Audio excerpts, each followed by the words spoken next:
आज की और सच्ची खबरों की शुरुआत करते हैं करगिल विजय दिवस के रजत जयंती महोत्सव के साथ, जिसका आज दूसरा दिन है। और इस मौके पर करगिल वॉर मेमोरियल पर सेना की ओर से कई कार्यक्रम आयोजित किए गए, जिसमें सेना के आला अफसर और शहीदों के परिजन शामिल हुए। अब से कुछ ही घंटों पर प्रधानमंत्री नरेंद्र मोदी भी इस रजत जयंती महोत्सव में हिस्सा लेने के लिए द्रास पहुंचने वाले हैं, जहां वो कारगिल युद्ध स्मारक जाएंगे और शहीदों के परिजनों से मुलाकात करेंगे।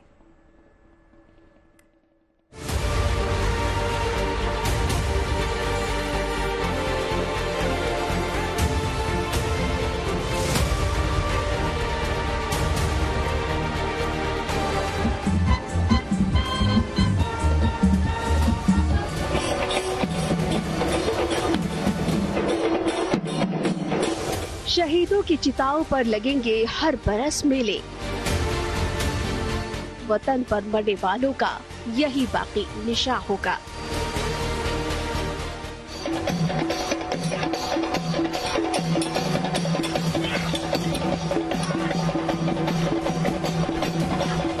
शहीदों के सम्मान में लिखी ये पंक्तियां कारगिल विजय दिवस की रजत जयंती महोत्सव पर साकार हो उठी। सेना के शौर्य और पराक्रम को बयां करने वाली ये तस्वीरें दराज से आई हैं, जहां कारगिल युद्ध के 25 साल पूरे होने के मौके पर रजत जयंती महोत्सव बड़े ही धूमधाम के साथ मनाया जा रहा है, जिसका आज दूसरा दिन है। इस महोत्सव में सेना प्रमुख जनरल उपेंद्र द्विवेदी, कारगिल युद्ध के हीरो और बलिदानियों के परिजन शामिल हुए, जिनकी मौजूदगी में सेना के रणबांकुरों ने अपने युद्ध कौशल का शानदार प्रदर्शन किया।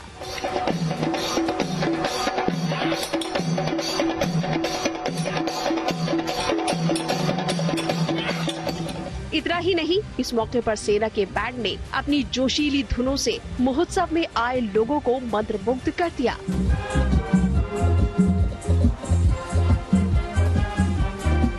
ये जश्न इसलिए भी खास है क्योंकि 25 साल पहले कारगिल की इन्हीं ऊंची चोटियों पर लड़े गए युद्ध में भारतीय सेना ने अपने अदम्य साहस और पराक्रम से दुश्मनों के दांत खट्टे कर दिए थे। पूरा देश करगिल विजय दिवस की रजत जयंती मना रहा है। हम इस वक्त लामाचिन व्यू पॉइंट पर है। यहाँ पर हम अपने कैमरे से आपको दिखाने की कोशिश करेंगे। वो जो बीच में वो गांव एक है, आखिरी गांव है भारतीय इलाके का, मशकू गांव। और 25 साल पहले यहाँ तक पाकिस्तानी घुसपैठी और पाकिस्तानी सेना आई थी। यहाँ तक कि तब पाकिस्तान के जो सेना प्रमुख परवेज मुशर्रफ थे, वो भी इस गांव में आए थे। ये पूरा इलाका जो है, यहाँ से अगर हम बाईं ओर जाएंगे, फिर कई सारे जो पीक्स हैं जिन पर भीषण करगिल युद्ध के दौरान लड़ाई लड़ी गई थी, वो साफ हैं। चाहे फिर वो टाइगर हिल हो, बत्रा टॉप हो, या फिर तोलोलिंग की ये पहाड़ियाँ, जहाँ पर ये जो है ये लड़ाई लड़ी गई थी। 2 महीने की इस जंग में भारतीय सेना के करीब 700 जवान और अफसर शहीद हुए थे, और करीब 2000 जवान जो हैं घायल हुए थे। लेकिन उन जवानों की शहादत ने देश को इस युद्ध में विजय दिलाई थी। कारगिल युद्ध साल 1999 में भारतीय और पाकिस्तानी सेना के बीच लड़ा गया था, जो करीब 2 महीने तक चला था। इस दौरान भारतीय इलाके में घुसे घुसपैठियों को भारतीय फौज ने खदेड़ कर ही दब लिया था।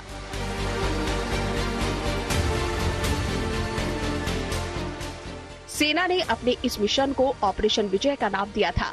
ये युद्ध बेहद मुश्किल चुनौतियों के बीच लड़ा गया था, जिसकी यादें आज भी कारगिल युद्ध के योद्धाओं के जहन में जिंदा हैं।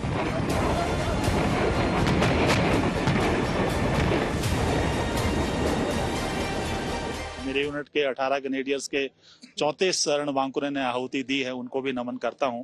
हम तो कश्मीर में थे, मिलिटेंसी लड़ रहे थे। अचानक 16 मई को हुक्म आया कि आपको द्रास पहुंचना है, और हम 17 को यहाँ पहुंच गए, और 19 को ब्रीफिंग हुई कि 5 से 6 मुजाहिदीन यहाँ पे आए हुए हैं तोलोलिंग के ऊपर, तो सबसे पहला ऑपरेशन आपको करना है।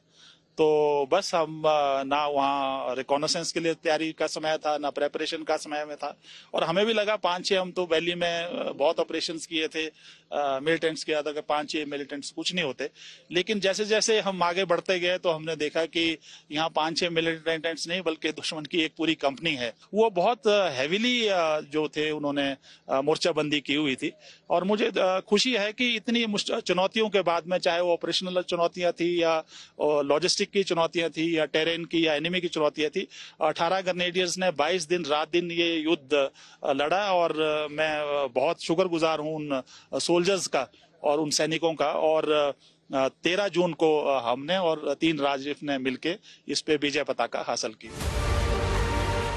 इस युद्ध में मिली जीत का जश्न हर साल 26 जुलाई के दिन दराज समेत पूरे देश में धूमधाम के साथ विजय दिवस के रूप में मनाया जाता है। लेकिन इस साल कारगिल युद्ध के 25 साल पूरे होने पर इसका रजत जयंती महोत्सव मनाया जा रहा है, जिसमें शामिल हुए शहीदों के परिजन मातृभूमि के लिए दिए गए सर्वोच्च बलिदान को याद कर भावुक हो उठे। ऐसा ही एक शहीद था मुकेश कुमार, पंजाब का रहने वाला। उनकी माताजी, उनकी बेटी और उनकी पत्नी, यहाँ तीनों ये परिवार, उनके शहीद के परिवार के 3 लोग जो हैं, आज इस रजत जयंती पर द्रास करगिल आए हैं। हमने कभी ये जगह देखी नहीं थी जो अब देख रहे हैं। तो पहले भी आप कभी यहाँ आई थी द्रास करगिल? नो, पहली बार। सेना ने बुलाया आपको? कहाँ? हाँ जी, सेना ने बुलाया। मुझे वहां जाके पता लगा रियलिटी में कि क्या हमारे वीर बहादुर सैनिकों विक्रम बत्रा और कैप्टन सिमरजीत जवान ने जब ये मिशन कैप्चर किया होगा तो क्या ही बहादुरी रही होगी उन दोनों की। सही बात है, आप ये कह रहे हो, मेरे रोंगटे खड़े हो रहे हैं। विक्रम बत्रा जिन्होंने उस जीत के बाद बोला था ये दिल मांगे मोर, और कैप्टन जामवाल जिन्होंने कहा था ओए आया या, और वो ओए आया या जब कौंधा था वायरलेस पर, हम लोग उस समय द्रास में ही थे। जब वो जीत की खुशी के बारे में पता चला तो पूरी सेना ने यहाँ पर बहुत बहुत प्रसन्न हुई थी। 26 जुलाई की इस ऐतिहासिक तारीख के मौके पर प्रधानमंत्री नरेंद्र मोदी भी द्रास पहुंचने वाले हैं, जो कारगिल युद्ध स्मारक पर शहीदों को श्रद्धांजलि देने के साथ साथ शहीदों के परिजनों से भी मुलाकात करेंगे। पीएम के इस दौरे के मद्देनजर सभी तैयारियां करीब पूरी कर ली गई है। द्रास से अशरफ वानी और गौरव सावंत के साथ bureau report, good news today.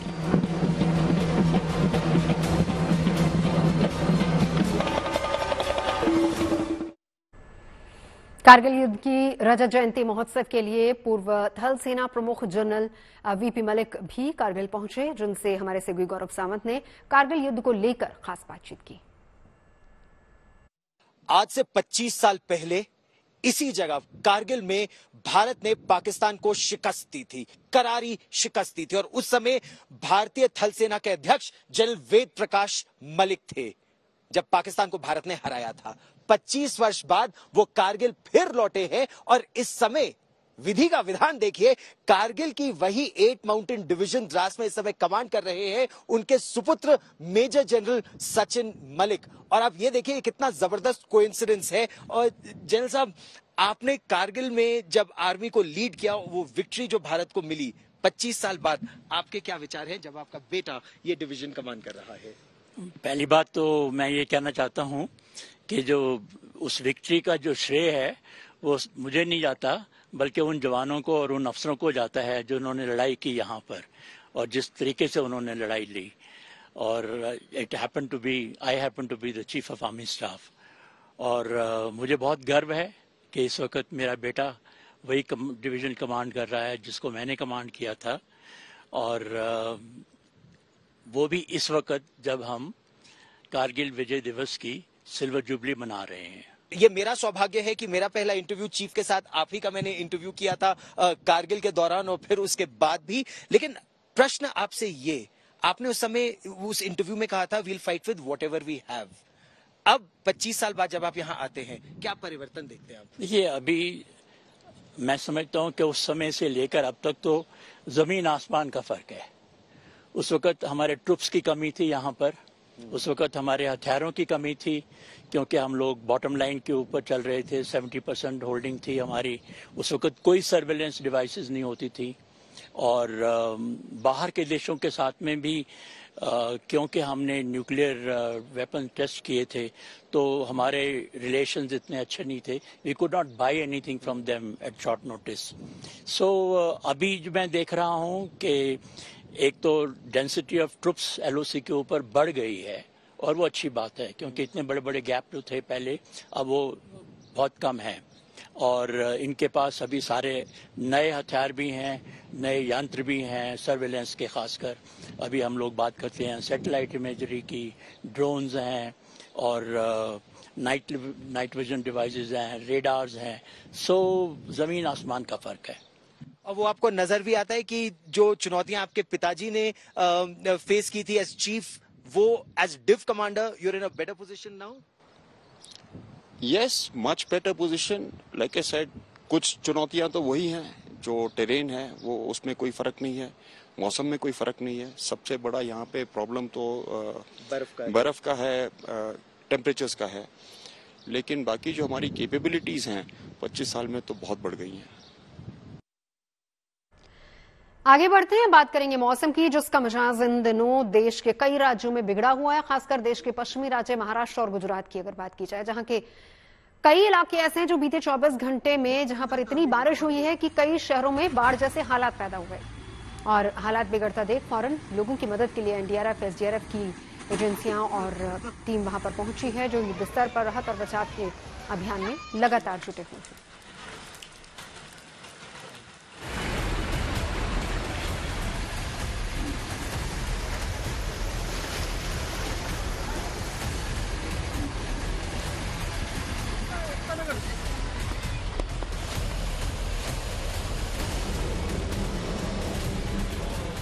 पश्चिमी राज्य महाराष्ट्र और गुजरात दोनों ही इस वक्त भारी बारिश से बेहाल हैं। वहां इतनी बारिश हो रही है कि कई शहरों की सूरत ही बदल गई है। ये तस्वीरें पुणे से आई हैं, जहां बीते 24 घंटे में इस कदर बादल बरसे कि शहर में बाढ़ जैसे हालात बन गए। नदियां और नाले उफान पर हैं और इनके पानी ने रिहायशी इलाकों में घुसकर जनजीवन को खासा प्रभावित किया है। बाढ़ प्रभावित ऐसे ही इलाके में जब लोगों के फंसे होने की सूचना पुणे फायर डिपार्टमेंट को मिली, तो उसने बगैर वक्त गंवाए लोगों का रेस्क्यू शुरू किया। कुछ घंटों की मशक्कत के बाद फायर डिपार्टमेंट ने 70 लोगों को बचाकर सुरक्षित जगहों पर पहुंचाया।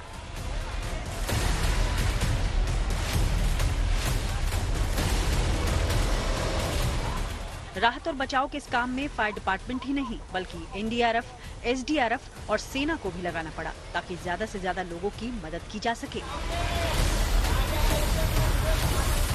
मौसम विभाग ने भारी बरसात का इशारा देने के बाद पुणे में बारिश हुई है और इसी के बाद रेड अलर्ट जो जारी किया था, इसके बाद हम देख रहे हैं सिंहगढ़ रोड के एकता नगर इलाके में हम खड़े हैं, जहां रेस्क्यू ऑपरेशन चल रहा है। ये रस्सियां लगाई जा रही है और लोगों को खाना पहुंचाना हो या फिर कुछ दवाई देनी हो तो वो इस तरह से पहुंचाई जा रही है। यहाँ के बाइक हो, व्हीकल देख रहे हो आप कि सब पानी के नीचे डूबी हुई है। एक्चुअली रात भर तेज बरसात हुई और उसी के बाद ये जो एकता नगर इलाका है ये पानी के नीचे चला गया।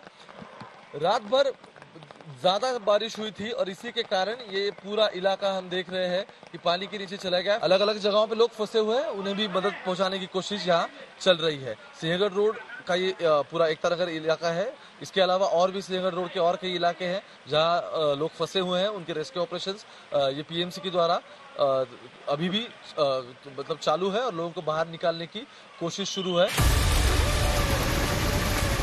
पुणे के आसपास के इलाकों जैसे पिंपरी, चिंचवाड़ और लोनावला में भी भारी बारिश की वजह से हालात बेहद खराब हैं और हर ओर सिर्फ और सिर्फ बाढ़ के पानी का कब्जा, चाहे मंदिर हो या बाजार, पुल हो या सड़कें, सब कुछ पानी में डूब चुका है। ऐसे में प्रशासन की ओर से प्रभावित इलाकों में राहत और बचाव के लिए टीमों को तैनात किया गया है।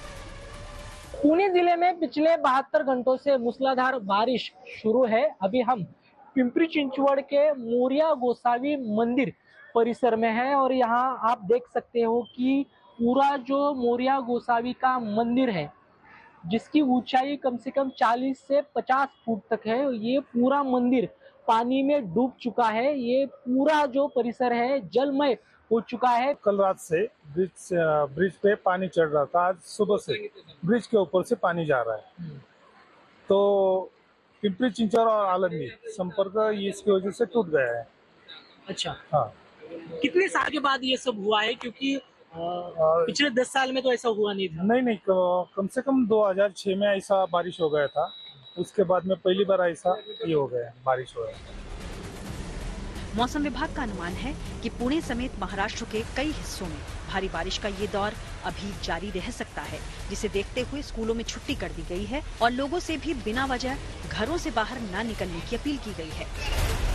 पुणे के लिए भी आज जो सिटी के लिए है उधर थोड़ा सा लाइट टू मॉडरेट रेन हो सकते हैं, लेकिन घाट एरिया में फिर से हमने रेड अलर्ट दिया है पुणे के लिए भी। कल रात से पुणे के जो भी माउंटेनियस रीजन है वेस्टर्न घाट में, वहाँ पे काफ़ी बारिश हो रही है और वहाँ के जो 2-4 हमारे तहसील्स है जैसे कि मावड़, मुळशी, भोर, वेल्ला, जुन्नरखेड, आंबेगाव, वहाँ 150 मिलीमीटर से लेकर 270 मिलीमीटर तक बारिश हुई है। यहाँ भी जितने भी डैम्स है हमारे, वो वहाँ पे खड़कवासला जो पुणे का सबसे बड़ा डैम है, वहाँ से अभी वाटर फ्लो कल से ही शुरू हुआ था। 9000 क्यूसेक से हम लोग छोड़ रहे थे, ये पानी सीधा पुणे में आता है। अभी उसका लेवल 40,000 क्यूसेक से ऊपर जा चुका है, क्योंकि फ्री कैचमेंट में भी बहुत बारिश है और कंटिन्यूसली नेक्स्ट 24 आवर्स हम लोगों ने पूरा रेड अलर्ट जारी किया है इन एरियाज़ में। तो इन एरियाज़ में जितने भी स्कूल्स हैं उन लोगों को हम स्कूल कॉलेजेस को हमने छुट्टी डिक्लेयर कर दी है। मैं नागरिकों को ये आह्वान करना चाहता हूँ कि अननेसेसरीली बाहर जाना थोड़ा सा अवॉइड करें और बच्चों का और जो भी एल्डरली है उनका भी ख्याल रखें और अपने आप को सुरक्षित जगह पे आप जरूर डटे रहिए।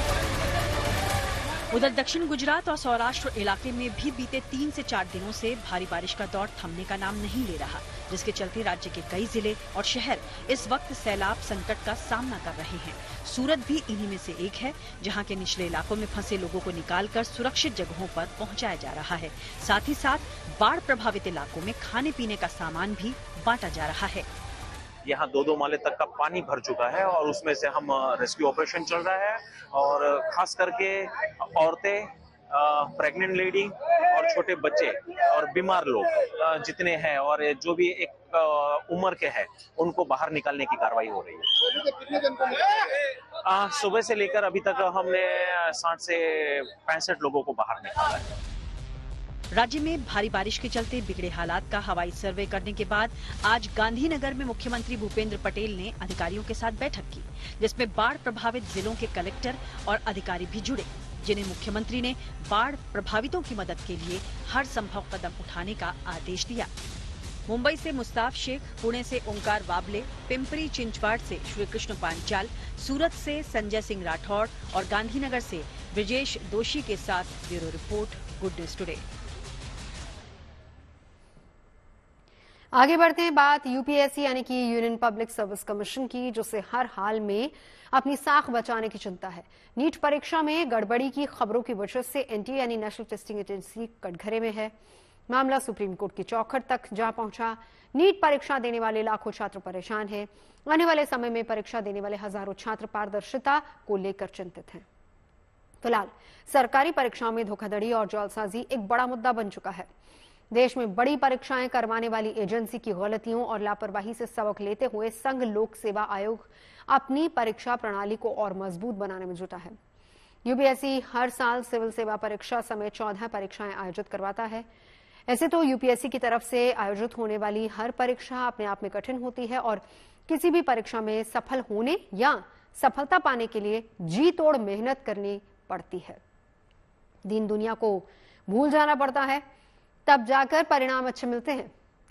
लेकिन जब बात देश की सबसे कठिन परीक्षाओं में से एक सिविल सेवा परीक्षा की होती है तो तपस्या तो करनी ही पड़ती है और इस परीक्षा के लिए तैयारी हर साल तो लाखों की संख्या में उम्मीदवार करते ही हैं। लेकिन सफल होना कुछ ही उम्मीदवारों के नसीब में लिखा होता है।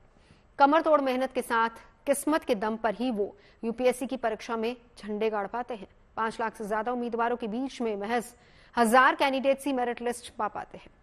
ऐसे में संघ लोक सेवा आयोग सिविल सेवा परीक्षा समेत सभी 14 परीक्षाओं में किसी भी तरह की विसंगति को दूर करने के लिए परीक्षा प्रणाली में बड़ा बदलाव करने जा रहा है। यह पूरी कवायद यूपीएससी से जुड़ी परीक्षाओं में बैठने वाले उम्मीदवार यानी परीक्षार्थियों की पहचान में किसी भी तरह की चूक नहीं होने से जुड़ी हुई है। लगातार पेपर लीक की घटनाएं सामने आ रही हैं और उसने हर उस एजेंसी की नींद उड़ा रखी है जो किसी न किसी तरीके से परीक्षाओं को कंडक्ट करवाती है, उनका आयोजन करती है। ऐसे ही एजेंसी नेशनल टेस्टिंग एजेंसी पर बड़े सवाल खड़े हुए। नीट का पूरा मामला सुप्रीम कोर्ट तक गया, लेकिन सिर्फ एनटीए ही नहीं है, जो ऐसी परीक्षाएं करवाती है, जो सबसे ज्यादा प्रमुख परीक्षा है देश की, वो है यूपीएससी की, जिसके जरिए आईएएस, आईपीएस और तमाम आला अधिकारी चुन करके आते हैं। उन परीक्षाओं पर भी सवाल खड़ा हुआ जब से पूजा खेड़कर का मामला सामने आया है। और इसी के मद्देनजर अब यूपीएससी ने अपनी परीक्षाओं में किस तरीके से गड़बड़ियां दूर की जाएं, उसके लिए पूरी योजना बनाई है। और योजना ऐसी बनाई है कि कोई भी उस परीक्षा की सैंटिटी यानी शुद्धता को खत्म ना कर पाए, उसको बरकरार रखा जाए। इसके लिए यूपीएससी ने एक टेंडर आयोजित किया है और उस टेंडर में प्राइवेट कंपनियों को कहा गया है टेंडर भरने के लिए। उस टेंडर में ऐसे प्रावधान डाले गए हैं जिससे कि परीक्षाओं में किसी भी तरीके से कोई भी गड़बड़ी की आशंका दूर की जा सके। मसलन उसमें आधार आधारित यानी जो आधार कार्ड है उसके आधारित बायोमेट्रिक जो आपकी पहचान है वो होगी। साथ ही साथ और भी जो तमाम आधार से जुड़े हुए रिकॉर्ड हैं उससे आधारित तमाम चीजें तय की जाएंगी। यूपीएससी की तरफ से आयोजित की जाने वाली परीक्षाओं को पास करने के बाद ही आईएएस, आईपीएस, आईएफएस और मंत्रालयों के दूसरे उच्च पदों पर बहाली हो पाती है। इसमें अखिल भारतीय सेवाओं, केंद्रीय सेवाओं और केंद्रीय सशस्त्र बलों के लिए उम्मीदवारों की भर्ती भी शामिल होती है। 1 अक्टूबर 1926 को भारत में संघ लोक सेवा आयोग की स्थापना हुई थी। आयोग की तरफ से की गई सिफारिशों के बाद भारत सरकार अधिनियम 1919 और 1924 के तहत इस आयोग का गठन हुआ था। खबरें सच्ची होनी चाहिए, अच्छी खुद ब खुद लगती है। Navjot Randhawa signing off. आप सुनते रहिए गुड न्यूज और देखते रहिए गुड न्यूज टुडे।